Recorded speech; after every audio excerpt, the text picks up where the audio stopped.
ছোট্ট বন্ধুরা কেমন আছো?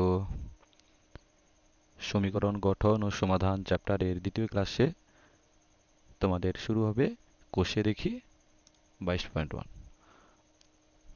দেখো, কোষে দেখি 22.1 এর একের দাগের প্রশ্ন বলেছে নিচের কোনগুলি সমীকরণ লিখি এবং সমীকরণের চলসংখ্যাগুলি লিখি।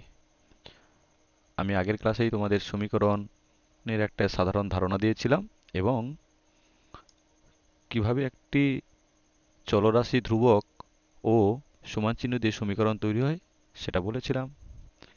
সেই ধারণার ভিত্তিতে আজকের একের দাগের অঙ্কগুলো আমরা করব। দেখো, একের এর দাগে কি বলেছে,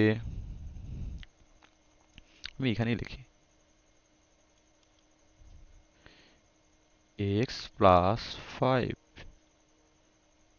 ইজ ইকুয়াল টু 13। এখানে তোমরা লক্ষ্য করবে x হচ্ছে একটি চলরাশি, 5 এবং 13 হলো দুটি ধ্রুবক এবং একটি সমান চিহ্ন আছে না নেই, তোমরা বলবে আছে। তাহলে ধ্রুবক চলরাশি x ও সমান চিহ্ন দিয়ে যেটা তৈরি হলো বা গণিতের যে ভাষায় যেটাকে প্রকাশ করলাম সেটাকে আমরা কি বলবো, সমীকরণ।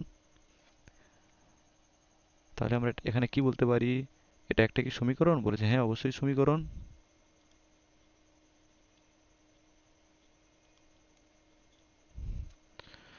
এই সমীকরণের চলরাশি কি বলেছে, চলরাশি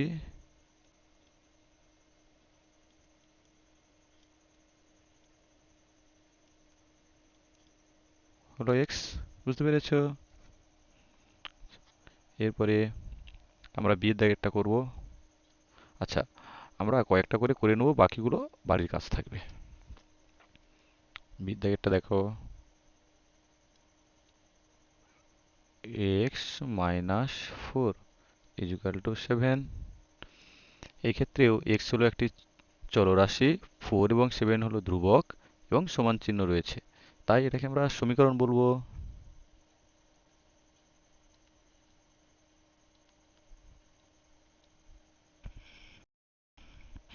এই সমীকরণের চলরাশি কি না, চলো রাশি হলো এক্স। এরপরে দেখো, আমরা একটু অন্যরকমে দেখি ডির দাগে। এতক্ষণ আমরা কি দেখেছিলাম, চলরাশির সাথে ধ্রুবকটি যোগ বা বিয়োগ ছিল। দেখো, একের দাগে চলরাশির সাথে ধ্রুবক 5 যোগ আছে, আর বিয়ের দাগে চলরাশি x এর সাথে ধ্রুবক 4 বিয়োগ আছে। কিন্তু ডির দাগের অঙ্কটা দেখো কি বলেছে, না একটি চলরাশি আছে t/3 ইজ ইকুয়াল টু 2। আচ্ছা, এক্ষেত্রেও দেখো চলরাশি, ধ্রুবক এবং সমান চিহ্ন নিয়ে গণিতের এই ভাষাটি প্রকাশ করেছি আমরা, তাই এটাকে একটা সমীকরণ বলবো।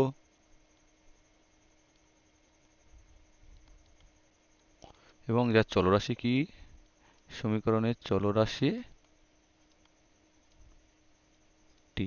দেখো, এটা করানোর কারণটা কি, না চলরাশির সাথে ধ্রুবক এর দাগের অঙ্কে দেখো যোগ রয়েছে, বির দাগে বিয়োগ, ডির দাগে কি রয়েছে, গুণ। অর্থাৎ চলরাশির সাথে ধ্রুবক পদ যোগ বিয়োগ গুণ হিসাবে থাকতে পারে। জির দাগে কি বলেছে, 10 - 3 ইজ ইকুয়াল টু 7। দেখো, এইটাকে ভালো করে লক্ষ্য করো। এই ক্ষেত্রে এই যে আমরা সমীকরণের মতো দেখতে যেটাকে বলেছি, বা যদি ওটা সমীকরণের মতো বলতে পারি না, এক্ষেত্রে দেখো ধ্রুবক আছে 10, 3 আর 7 এবং একটি সমান চিহ্ন আছে, কিন্তু কোনো চলরাশি নেই। যেহেতু এক্ষেত্রে চলরাশি নেই, তাই এটাকে আমরা সমীকরণ বলবো না। তাহলে কি বলবো, যে সমীকরণ নয়।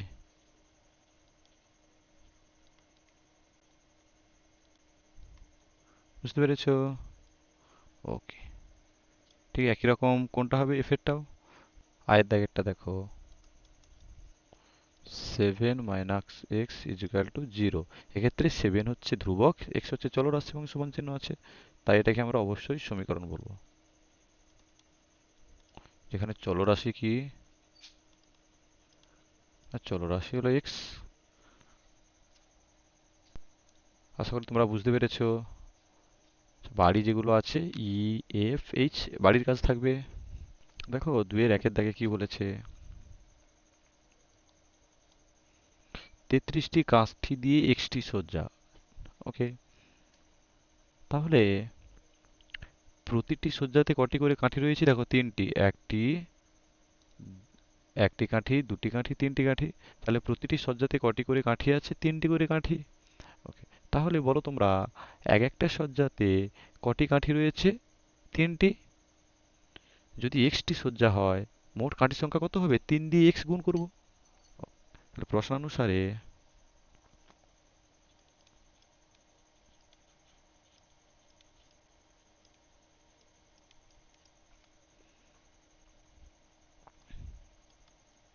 3x সমান 33, কারণ মোট সজ্জা কতগুলো? এক্সটি, প্রতিটি সজ্জাতে তিনটি করে কাঠি, গুণ করলাম, মোট কাঠি পেয়ে গেলাম। তাহলে সমীকরণ তৈরি করতে বলেছে আমাদের, তাহলে এখানে কি বলবো? সমীকরণটি হলো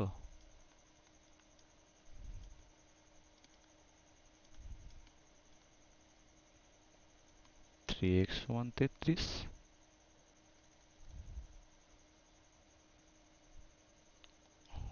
আচ্ছা, আমি এই অতএব দিয়ে পাশে লিখেছি, তোমরা নিচে লেখো। দুইয়ের দাগে বলেছে একই রকম 65টি কাঠি দিয়ে ওয়াইটি সজ্জা। এক একটি সজ্জিতে কটি কাঠি আছে? দেখো, কাঠি আছে একটি, দুটি, তিনটি, চারটি, পাঁচটি। তাহলে প্রতিটা সজ্জায় 5টি করে কাঠি আছে। আমরা তাহলে কি বলতে পারি?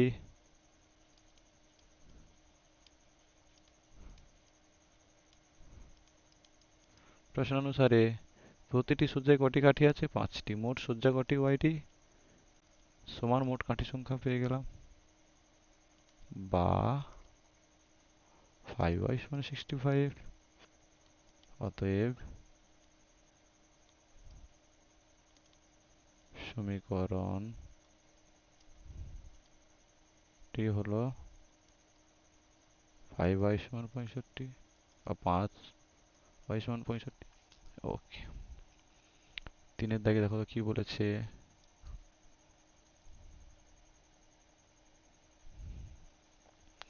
আমার কাছে এক্স টাকা আছে, বাবা আরো 2 টাকা দিলে 18 টাকা হবে। ওকে, তাহলে তোমার কাছে টাকা ছিল এক্স, বাবা আরো 2 টাকা দিয়েছে। তিনটা কি বলবো দেখো।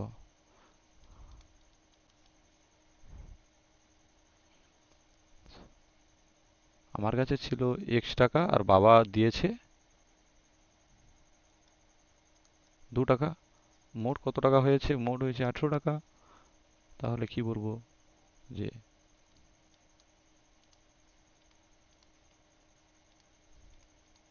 প্রশ্নানুসারে এক্স প্লাস 2 সমান 18। কেমন? তো এটাই কি বলবো? এটাই নির্ণয় সমীকরণ হয়ে গেল না?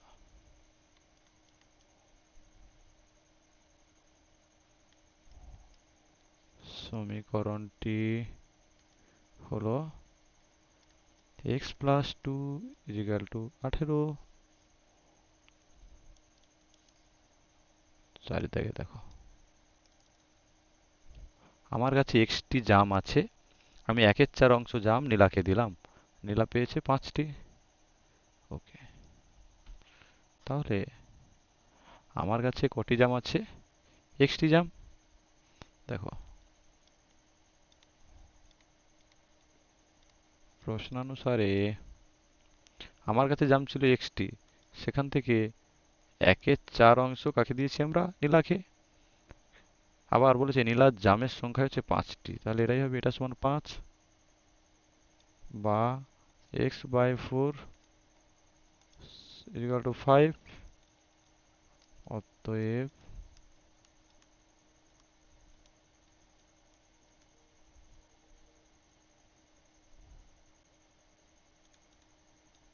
নির্ণয় সমীকরণ x/4 ইকুয়াল টু 5। আচ্ছা, দেখো আমরা এবার 3 দাগে চলে আসি। বলেছে ছক পূর্ণ করি কিভাবে, না এক্স প্লাস 5 ইকুয়াল টু 25, যেখানে চলের মান এক্স। আচ্ছা, আমি এটা একটা দুটো দেখাবো, তারপরে তোমরাই নিজেরা করবে। আগের অধ্যায়েও আমরা একটু বোঝাতে গিয়ে এইগুলো করেছি। কেমন?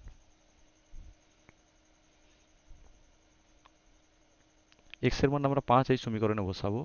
যদি বসাই কি হচ্ছে দেখো তো, আমি পাশেই করি দেখো। 5 প্লাস 5 সমান 25। এটা কি বাস্তবে সম্ভব? সম্ভব নয়। তাহলে এক্স এর মান 8, 8 প্লাস 5 সমান 25, এটাও সম্ভব নয়। তারপরে দেখো এক্স এর মান দিয়েছে 10, তাহলে 10 বসালাম আর সূত্রে বা সমীকরণের 5 দিলাম সমান 25, 15 সমান 25 হতে পারে না। আচ্ছা, দেখো এরকম করতে করতে তাহলে কি সিদ্ধ করছে? এখানে করছে না, করছে না, করছে না। তা 15 আর 5 যোগ করলে কত? 20, 20 সমান 25 হতে পারে না, করছে না। দেখো 20 আর 5 যোগ করলে 25, তবে এই ক্ষেত্রে সমীকরণটি সিদ্ধ করছে। বা চলের মান x সমান 20 হলে তবেই সমীকরণটি সিদ্ধ হয়েছে। কোন সমীকরণ? না x প্লাস 5 ইজিক্যাল টু 25। আমি আগের দিনও বলেছিলাম যে সমীকরণের ক্ষেত্রে একটি মাত্রই নির্দিষ্ট বীজ হয়। দেখো এক্ষেত্রে কেবলমাত্র এবং কেবলমাত্র x সমান 20 এর জন্য সমীকরণটি সিদ্ধ হয়েছে, অর্থাৎ ডান পক্ষ 25 সমান বাম পক্ষেও 25 হয়েছে। ওকে, তোমরা কিন্তু একটু লিখবে এইভাবে, হ্যাঁ। আচ্ছা, যদি এটা বুঝতে পেরে থাকো, দেখো y এর ক্ষেত্রে তাহলে কত হবে? না, y এর মান এমন বসাতে হবে যাতে তার থেকে 1 বিয়োগ দিলে 11 হয়। দেখো y সমান আমি 12 ধরে নিচ্ছি। কত ধরছি? y সমান 12। তাহলে 12 মাইনাস 1 হলে কত হবে? 11। অর্থাৎ এই ক্ষেত্রে y সমান 12 এর জন্য সমীকরণটি সিদ্ধ করছে, অন্য কোনো মানের জন্য সিদ্ধ করবে না।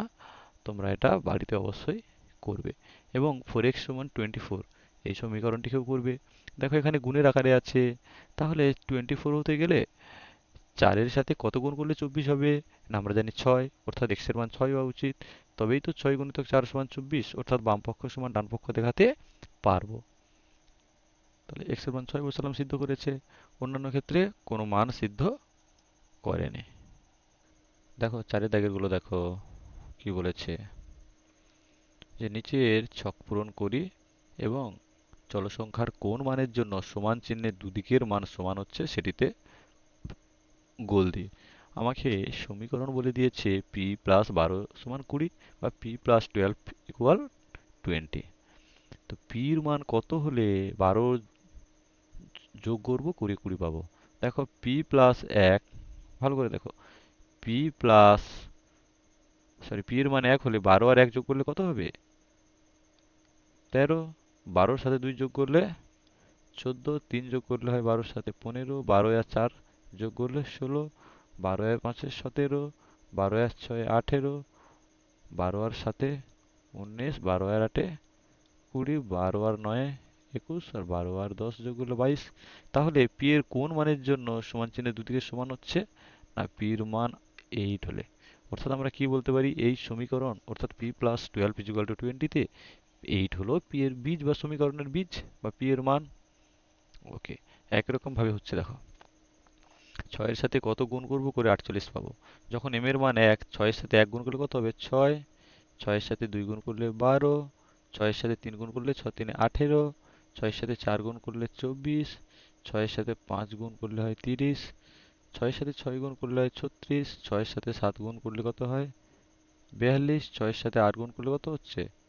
48, 6 এর সাথে 9 গুণ করলে 54, আর 10 গুণ করলে কত? 60। তাহলে কোন ক্ষেত্রে মান দুটো সমান হচ্ছে? না, m সমান 8। m সমান কত? 8। ওকে, তাহলে আমরা কি বলতে পারি? 6m ইকুয়ালস টু 48, এই সমীকরণের বীজ হলো 8। তিনেরটা দেখো, বলেছে কত আমরা t মান নেব যাতে সেই সংখ্যাটাকে 5 দিয়ে ভাগ করলে তার মান 2 হয়।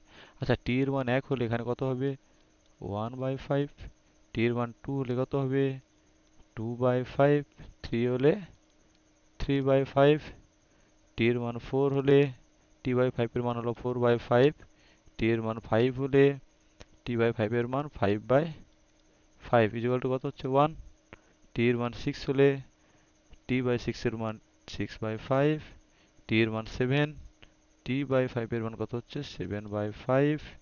t এর মান 8, তাহলে ক্ষেত্রে কত হবে? 8/5। t এর মান 9 মিন্স 9/5। t এর মান দেখো কত হচ্ছে? 10, তাহলে কত হবে? 10/5। আবার 10/5 ইকুয়াল টু হচ্ছে 2। তাহলে কোন ক্ষেত্রে t/5 ইকুয়াল টু 2 হচ্ছে? না, t এর মান 10 হলে। কত হলে? 10। এই ক্ষেত্রে সমীকরণটির বীজ হলো 10। আচ্ছা, দেখো x এর মান কত হলে 7 - x মান 5 হবে? তাহলে x এর মান যখন 1, x এর মান কত হচ্ছে? 1। এই ক্ষেত্রে দেখো x এর মান 1 হলে 7 - 1 এর মান কত হচ্ছে? 6। কারণ 7 থেকে 1 বিয়োগ করলে 6 আসবে। x এর মান 2 হলে 7 - 2 সমান কত? 5। 7 - 3 হলে 4। 7 - 4 3। 7 - 5 2। 7 - 6 1। 7 - 7 0। 7 - 8 কত হচ্ছে দেখো? 7 - 8 সমান -1। অনুরূপে 7 - 9 -2। 7 - 10 -3। তাহলে এক্ষেত্রে x সমান 2 এর জন্য সমীকরণটা কি হয়েছে? সিদ্ধ হয়েছে। তাই 2 হলো সমীকরণের বীজ। দেখো আমি এটা করলাম, তারপরটা দেখো 80 = 80। তাহলে 8 এর মান কত বসালে 80 হবে? না, 8 × 5 = কত? 40। সেটা কি ম্যাচ করলো সমীকরণের ডান দিকে 80 সাথে? না। তারপরে দেখো 8 × 10 সমান কত হচ্ছে? 80। এক্ষেত্রে উভয় পক্ষ সিদ্ধ, তাই t এর মান কত? 10। বাদ বাকিগুলো তোমরা নিজেরাই করবে। আজকের ক্লাসটা এই পর্যন্তই থাক। পরের ক্লাসে আবার সমীকরণ গঠন ও সমাধান চ্যাপ্টার থেকে আমরা করাবো। জয় হিন্দ।